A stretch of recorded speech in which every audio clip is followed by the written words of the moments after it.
Part 1मध्ये तुम्ही बघितलंच असेल की परफेक्ट स्पॉन्ज कसा बनवायचा, तर हा आहे पार्ट 2. याच्यामध्ये तुम्हाला मी रेड वेल्वेटचं फ्रोस्टिंग कसं करायचं ते सांगते. तर इथे तुम्ही बघत आहात ते चीज प्लस पावडर शुगर आहे, ते दोन्ही मी मिक्स करून इथे घेतलेलं आहे. आणि त्यानंतर ही आपली क्रीम आहे, आपण नॉर्मल बीट केलेली आहे त्याला, आणि त्याच्यामध्ये हे मी चीज टाकत आहे. ते चांगले मिक्स करून घ्यायचं. मी इथे बिटरने मिक्स केलेलं आहे आणि असं रेडी झालेलं आहे. आणि सोकिंगसाठी नॉर्मल मी शुगर वॉटर आणि थोडासा इसेन्स टाकलेला आहे. आणि हे बघू शकता, मी पार्ट 1मध्ये जे तुम्हाला दाखवलेलं आहे की स्पॉन्ज कसा रेडी करायचे, त्याचे असे लेयर्स झालेले आहेत.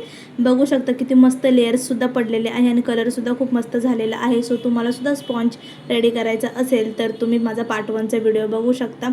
आणि अशा प्रकारे हा केक मी इथे कंप्लीट करत आहे. आणि मोस्ट ऑफ फिलिंगसाठी मी जास्त काही वापरलं नाही, कारण कस्टमरला जास्त चीजसुद्धा नको असतं.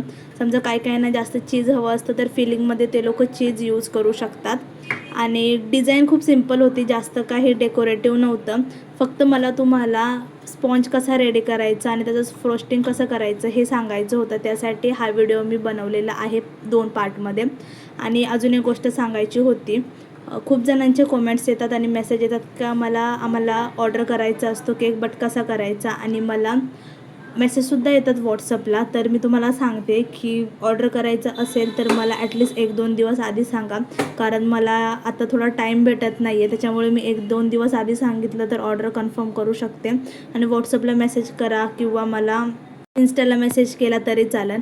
ज्यांनी पण पार्ट 1 बघितला नाही तो पार्ट 1 बघा आणि हा पार्ट 2 सुद्धा बघा. आणि आवडला असेल तर प्लीज लाईक करा. भेटूया नेक्स्ट व्हिडिओमध्ये.